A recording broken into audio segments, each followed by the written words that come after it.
Apakah boleh takbiran seperti masyarakat seperti umumnya yang dipimpin kemudian diikuti? Nah, kita sudah terangkan ya bahwa takbiran itu yang disyariatkan seorang bertakbir dengan dirinya sendiri, ya dia membesarkan suaranya, dan tidak mesti dia bertakbir bersama mengikuti orang lain. Ya bahkan kalau sengaja dia bertakbir berjamaah, itu bagian dari bid'ah di kalangan kebanyakan ulama. Bukan hal yang disyariatkan. Disunahkan untuk bertakbir. Tapi apakah dilakukan untuk secara berjamaah atau secara sendiri-sendiri? Tentunya tidak dinukil dari Nabi SAW. Beliau bertakbir secara berjamaah. Tidak pula dinukil dari sahabat Nabi SAW. Mereka bertakbir secara berjamaah. Kalau Nabi tidak melakukan, demikian pula para sahabat yang tidak melakukan, maka tidak disunahkan hal tersebut. Tidak disunahkan hal tersebut. ما حكم التكبير الجماعي في العيدين بعد الصلوات علما بأنه يذكر الناس بهذه الشعيرة المباركة كما يقول هذا المستمع؟ يكبرون، كل يكبر في الصف والطريق، لكن بغير ليس على صفة جماعية، لأن هذا بدعة الأصل، ولا كل يكبر، هذا يكبر وهذا يكبر، وبهذا يتذكر الناس ويستفيد الناس. أما كون بلسان واحد من جماعة هذا لا أصل له، وهو التكبير الجماعي أو التلبية الجماعية لا يشرع هذا، لكن كل يلبي أو يكبر من دون تحري أن يبدأ الصوت مع صوت أخيه وينتهي مع صوت أخيه، هذا لا أصل له، ولا نعلمه عن الرسول صلى الله عليه وسلم ولا عن أصحابه رضي الله عنهم وأرضاهم. هل يأثم من فعل هذا سماحة الشيخ؟ يخشى عليه الإثم يعني بدعة، يخشى عليه الإثم. نعم. جزاكم الله. Yaitu takbir bersama-sama di malam hari raya. Sudah menjadi tradisi dan sudah biasa. Akan tapi kadang ada sekelumit orang yang berceloteh. Tiba-tiba mengatakan, ya boleh takbir bersama-sama dan sebagainya. Sama seperti halnya urusan terawih, dari masa ke masa sudah nggak ada orang permasalahkan terawih. Tiba-tiba ada yang berkata ada terawih yang bid'ah misalnya. Itu adalah orang usil mengganggu ketenangan orang yang sudah biasa melakukan kebaikan. Maka kami ajak untuk insaf jujur. Ayo kita baca, kita belajar. Kesimpulannya nanti setelah selesai pembahasannya ini. Pertama adalah takbir di malam hari raya. Bertakbir di malam hari raya adalah sunnah Nabi Muhammad SAW yang amat perlu untuk dilestarikan dalam riwayat yang banyak. Dalam rangka menampakkan dan mengangkat syiar Islam, syiar hari raya. Para ulama dari masa ke masa sudah biasa mengajak umat untuk melakukan takbir.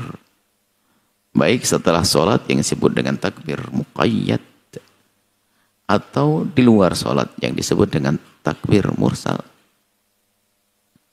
Takbir muqayyad adalah takbir yang diikat dengan sholat. Setelah sholat kita bertakbir, namanya takbir muqayyad di hari raya. Adapun takbir mursal adalah takbir yang dikumandangkan di jalan-jalan, di pasar-pasar, di lapangan-lapangan. Begitu juga takbir dengan mengangkat suara secara kompak yang bisa menjadikan suara semakin bergema dan berwibawa adalah yang biasa dilakukan oleh para ulama dan umat dari masa ke masa. Tidak ada permasalahan sebetulnya. Cuma tiba-tiba kita dikagetkan dengan selebaran-selebaran yang membid'ahkan, mengatakan itu amalan yang salah. Akan tapi ada sekelompok kecil dari orang akhir zaman yang begitu berani mencaci dan membid'ahkan takbir bersama-sama. Dan sungguh pembid'ahan ini tidak pernah keluar dari mulut para salaf. Ulama terdahulu nggak ada yang membid'ahkan. Mari kita cermati riwayat-riwayat berikut ini, yang menjadi sandaran para ulama dalam mengajak takbir secara kompak dan bersama-sama. Berdasarkan hadis yang diriwayatkan oleh Imam Bukhari dari Ummi Atiyah, beliau berkata, kunna nu'mar, kita ini diperintahkan an-nakhruja yaumal aid, untuk keluar di hari raya. Hatta nukhrijal bikra, Sehingga kita pun mengeluarkan anak-anak gadis di rumah min khidriha, dari tempat sembunyiannya. Jadi wanita yang biasa bersembunyi dengan kebiasaan menjaga kehormatannya, tapi dalam rangka mengangkat syiar diizinkan keluar mereka. Agar gema syiar hari raya tampak. Karena itu hari gembiranya umat Islam, dan di saat umat Islam bergembira harus ditampakkan. Atau nukhrijal khuyat, sampai wanita haid pun dianjurkan untuk ikut keluar. Keluar menuju tempat sholat hari raya. Cuman di tempat sholat wanita tidak sholat, tapi ikut meramaikan suasana. Fayakun, dan kemudian wanita itu tempatnya khalfan nasi, berjalan di belakang kaum pria. Yukabbirna, dan mereka wanita juga ikut takbir, bitakbirihim, dengan takbir mereka. Lah kalau yukabbirna bitakbirihim berarti mereka bertakbir dengan takbir mereka. Apa yang terjadi? Kebersamaan takbir. Dan ada hikmah kebersamaan takbir wanita di belakang takbir laki-laki adalah agar suara wanita tertutup dan gema suara pria yang tampak. Tapi yang bisa dipahami daripada riwayat ini bahwasanya mereka takbir bersama-sama. Wa yad'una bi du'aihim, mereka juga membaca doa seperti yang dibaca mereka. Yarjuna barakata dzalikal yaum wa tukhratahu, mengharap keberkahan hari raya tersebut dan kesuciannya. Di sini disebutkan fayukabbirna bitakbirihim, mereka para wanita tersebut membaca takbir bersama takbirnya mereka kaum pria. Riwayat ini menunjukkan bahwa pada saat itu takbir terjadi secara berjamaah dan bersamaan. Bahkan dalam riwayat Imam Muslim dengan kalimat yukabbirna ma'an nas, bareng-bareng dengan manusia. Yang jelas tidak pernah ada larangan takbir bersama-sama, akan tapi kenapa kok takbir bersama-sama jadi tidak diperkenankan? Diriwayatkan oleh Imam Bukhari dari Sayyidina Umar bin Khattab dalam bab takbir saat di Mina.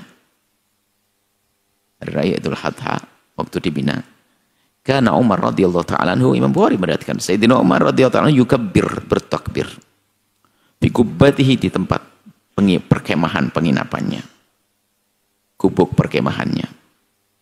Wa yukabbirun, yani bimina fayasma'uhu ahlu al-masjid. Kemudian orang yang di masjid mendengar takbirnya Sayyidina Umar bin Khattab.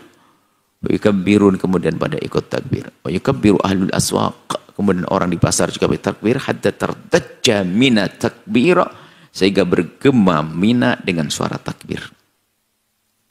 Kita harus faham makna menggema. Takbir itu akan bisa menggema gimana? Coba ini saja, nggak usah sampai satu Mina dengan ribuan atau orang, ratusan orang. Coba takbirnya nggak sama-sama. Allahu Akbar, Allahu Akbar, Allahu Akbar. Mana akan gema terdengar? Yang ada adalah ribut. Tapi untuk mendengarkan suara gema, bagaimana terjadi? Bersama-sama.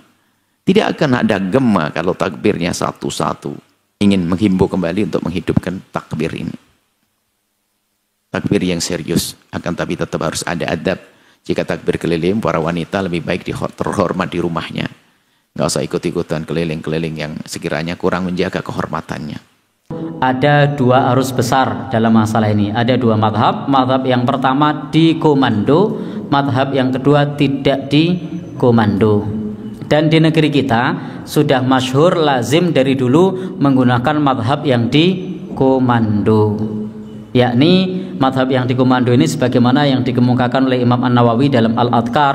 Ini adalah sebagaimana disebutkan di dalam madhab Syafi'i, itu takbir dikomando. Tetapi kita juga tidak boleh kemudian bersikap acuh tak acuh kepada orang yang berpendapat takbir tidak dikomando. Karena nanti kalau Bapak Ibu mendengarkan ceramah dari ustadz-ustadz lulusan Madinah atau lulusan Timur Tengah, itu madhabnya takbir tidak dikomando. Nah, maka ini bagian dari dinamika perbedaan pendapat. Tidak perlu engkel-engkelan ke apa tuh ya? Nah, tidak perlu eyel-eyelan, tetapi di sini saling menghormati. Sehingga karena madhab kita itu sudah biasa dikomando, maka silahkan kalau dikomando. pada saat takbir tersebut. Di sini dikomando apa enggak biasanya? Komando ya, baik. Oh gitu, baik. Jadi untuk takbir ini berlaku baik dalam sholat wajib atau sholat sunnah. Setelah sholat wajib atau setelah sholat sunnah, saat sholat berjamaah di masjid atau sholat di rumah, sholat munfarid atau sholat berjamaah, itu sunnah setelahnya bertakbir. Tapi memang karena kita ini baru belajar, sehingga kalau tidak dikomando ora ono sing takbir. Nah,